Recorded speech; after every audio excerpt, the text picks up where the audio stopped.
మనం ధర్మాన్ని మనం కాపాడుకోవట్లేదు అని వాడికి అనిపిస్తే మీరు అన్నది కరెక్ట్ అవుతుంది.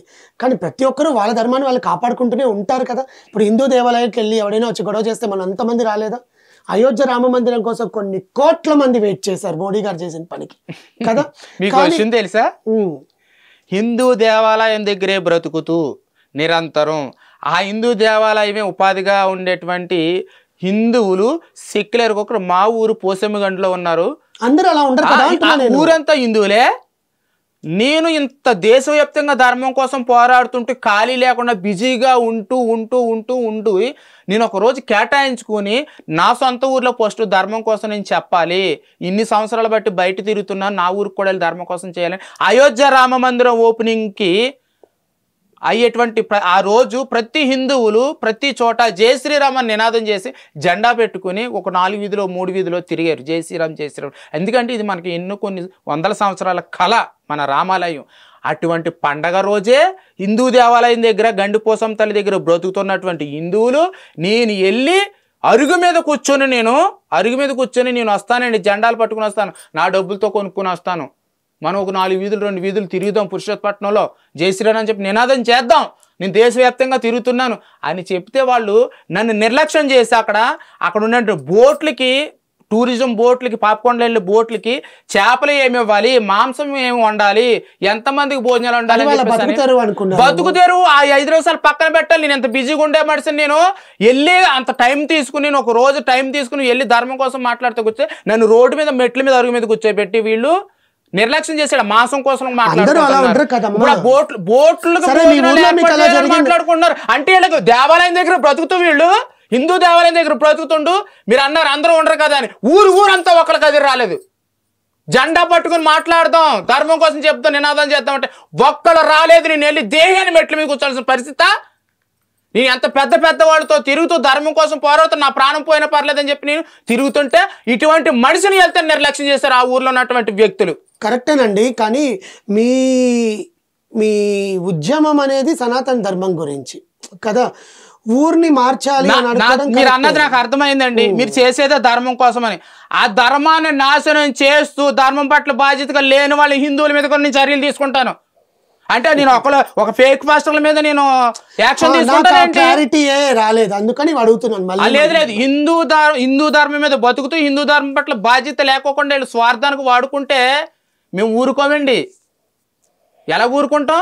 అది వాళ్ళ మీద కూడా యాక్షన్ తీసుకుంటాం. ఎవరి తత్వం వాళ్ళకు ఉంటది కదండి. మన జీవితాన్ని ఇప్పుడు వాడు చేసిన కర్మకి వాడు అనుభవిస్తాడు. అంటే హిందూ ధర్మాన్ని నీ స్వార్థానికి వాడుకుంటున్నట్టు ప్రూఫ్లు చూపిస్తే చట్టం వాడుకుంటుంది కదండి. అక్కడ చట్టాన్ని కూడా చుట్టం కింద వాడేసుకుంటున్నారండి. మారుమూల ప్రాంతం, ఏజెన్సీ ప్రాంతం అడిగే దిక్కులేదని చెప్పి దమ్ము ధైర్యం ఈ సార్ ఉంటుంది. సినిమా చూపిస్తాను నేను. అరాచకాలు చేస్తే ఒక్కొక్కరు హిందువునైనా సరే వీళ్ళు సెక్యులర్ హిందువులు, వీళ్ళు నిజమైన హిందువులు కాదు. నిజమైన హిందువులు అయితే ధర్మం పట్ల బాధ్యతగా ఆ రోజు నేను ఇంత బిజీగా ఉన్న మనిషి నేను వెళ్తే నాకు గౌరవంగా నాకు కుర్చీ వేయకపోయినా పర్వాలేదు, నేను వెళ్ళేందుకు 5 నిమిషాలు నాతో మాట్లాడి 4 వీధులు తిరుగుదామని చెప్పుకుంటే నేను సంతోషించేదాన్ని. అంటే ఇటువంటి సెక్యులర్ హిందువుల కోసం, ధర్మం పట్ల బాధ్యత లేని వాళ్ళ కోసం, నా ధర్మాన్ని అడ్డంగా వాడుకునే వాళ్ళ కోసం నేను సపోర్ట్ చేయను. వీళ్ళ మీద నేను కూడా ఖండిస్తాను, ప్రశ్నిస్తాను. వీళ్ళ మీద కూడా నేను చర్యలు తీసుకోబడుతుంది. అంటే ఫేక్ మాస్టర్ల మీదే కాదు, మనం హిందుత్వం గురించి చెప్తున్నాను. ఇప్పుడు హిందుత్వంలో ఇప్పుడు దొంగ బాబాలు ఉండేవారు. ఇప్పుడు దొంగ బాబాలు ఎవరైనా ఉన్నారండి? అస్సలు ఉన్నారా? కానీ ఏం పెరిగారు? దొంగ పాస్టర్లు పెరిగిపోయారు 90%. నేను అదే చెప్తున్నా. ఒకప్పుడు దొంగ బాబాలు ఉండేవారు, ఇది ఇస్తే మాయమైపోద్ది, అది ఇస్తే ఇది అయిపోద్ది, ఇది ఇస్తే అది అయిపోద్ది అని చెప్పి ఉండేవారు. వాళ్ళందరూ కిలిమైపోయారు, పోయారు, తన్ని తరివేశాం. ఇప్పుడు దొంగ పాస్టర్లు ఎక్కువైపోయారు. కాబట్టి క్రైస్తవులు ఏం చేయాలి? దొంగ పాస్టర్లు టచ్ అంటే పడిపోతే కిడ్నీలు వచ్చేస్తున్నాయి, రాళ్ళు వచ్చి మాయమైపోతున్నాయి, క్యాన్సర్ తగ్గిపోతుంది, HIV తగ్గిపోతుందని పాస్టర్ల దగ్గరికి వెళ్ళి గొర్రెల్లాగా ఇలా చూస్తూనే ఇలా చేతులు పెట్టి అని అరిచేస్తే వీళ్ళు మూర్ఖులు, గొర్రెలు అనకపోతే నిజంగా ఏమనాలని? అలాంటి పాస్టర్ తన్ని తరవాలా? ఆ బాధ్యత ఎవరిది? ఈ క్రైస్తవులదే, ఈ అమాయకమైన క్రైస్తవులదే. క్రైస్తవులారా మీరు ఆలోచించండి. మాలో దొంగ బాబాలు ఉంటే తన్ని తరివేము, వాళ్ళ మీద పోరాటం చేస్తాం మేము.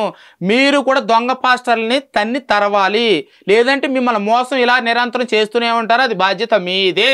ఇప్పుడు మీ ఇక్కడ హైదరాబాద్ లో మీరు ఎక్కడ ఉంటారండి? ఇక్కడ కరాటి కళ్యాణ్ గారి దగ్గర ఉంటాను. రాజమండ్రి నుంచి వచ్చినప్పుడు ఆ ఊర్లో వారంలో 3 రోజులు భిక్షాటనికి వెళ్ళి అంతే తీసుకుని చాలా ఒబ్బుడిగా చాలా జాగ్రత్తగా వాడుకుంటాను. ఆడంబరాలకి ఆటంకాలకి పోను. నాకు బంగారాల మీద, భాగ్యాల మీద, ఆస్తుల మీద, అంతస్తుల మీద ఆశ లేదు. ఈ రుద్రాక్ష పెట్టుకున్నానంటే నేను కాశీ 3 సార్లు వెళ్ళొచ్చాను. నాకు వైరాగ్యం కొంచెం వచ్చేసింది కాబట్టి నాకు ఆస్తుల మీద, అంతస్తుల మీద, బంగారాల మీద, పెళ్లి భాగ్యాల మీద చేసుకున్నారా అండి? అలాంటి నాకు పడదండి. పెళ్ళి అనేది ట్రాన్స్జెండర్లకి కరెక్ట్ కాదు. అది సృష్టిపరంగా తప్పు. నేను ఆలోచించే విధానంలో కూడా నాకు తప్పు అనిపిస్తుంది. అలాగే నేను ఉన్నంతలోనే బ్రతికేస్తూ ఒక రేకుల షెడ్లో 3,000కి అంటే ఇంకొక పర్సనల్ క్వశ్చన్, 3,000కి అద్దెకుంటాను రేకుల షెడ్లోని రాజమండ్రిలో. ఓకే. ఆ అద్దె కట్టుకుని కరెంటు బిల్లు కట్టుకుంటాను. ఇంకా అలాగే చిన్న జీవనాన్ని బతుకు తెలియదు. నాకు సొంత ఇల్లు గట్ట ఏం లేదు. చాలా ఇబ్బంది పడతాను. నేను ఇక్కడికి హైదరాబాద్ వచ్చినప్పుడు కూడా నేను ఇక్కడికి హైదరాబాద్ వచ్చినా ఎక్కడికి ధర్మ పోరాటానికి వెళ్ళినా జనరల్లో బాత్రూమ్లు కాడ కూర్చుని నుంచుని అలా ఏలబడుతూనే నేను ప్రయాణం చేస్తాను. ఆటోల్లోని బస్సుల్లోనే ప్రయాణం చేస్తాను. నేను నా సొంత డబ్బుల్నే ఎక్కడికైనా ధర్మం కోసం వెళ్ళడానికి నా సొంత డబ్బుల్ని ఖర్చు పెట్టేసుకుని ఉంటాను. నాకు ఇప్పుడు వచ్చి నా ఫోన్పేలో కావాలంటే చూసుకోండి, చెక్ చేసి చూపిస్తాను. పర్లేదు పర్లేదు. ఎంత ఉంటాయంటే చాలా మంది బ్యాంక్ అకౌంట్లో డబ్బులు ఉంటాయి, అవి ఉంటాయి, ఇవి ఉంటాయి అని అనుకుంటారు. చాలా మంది నా వీడియోలు చూసి డబ్బు కోసం పనిచేస్తుంది, డబ్బు కోసం పనిచేస్తుంది. నాకు చాలా బాధ కలుగుతుంది. ఎందుకంటే నేను డబ్బు కావాలనుకుంటే నా వృత్తిని రోజు నేను ధర్మం కోసం పనిచేసే టైం తీసుకెళ్ళి నా భిక్షాటనకు ఉపయోగించుకుంటే నేను ఈ పాటికి సొంత ఇల్లు కట్టుకుని ఒక ఇదిలో ఉందును. నాకంటూ చనిపోతే నాకు ఇల్లు అంటూ ఉంటే నా ఇంట్లో చచ్చిపోతాను అని చెప్పేసి అని చెట్టు కింద అయినా సరే నేను గడిపేస్తాను అని చెప్తున్నానంటే నాకు డబ్బు మీద పిచ్చి లేదు. ఎవరైనా సాయం చేస్తే తీసుకుంటాను తప్ప లేకపోతే లేదు. ఎవరైనా ఇస్తేనే తీసుకుంటాను నేను.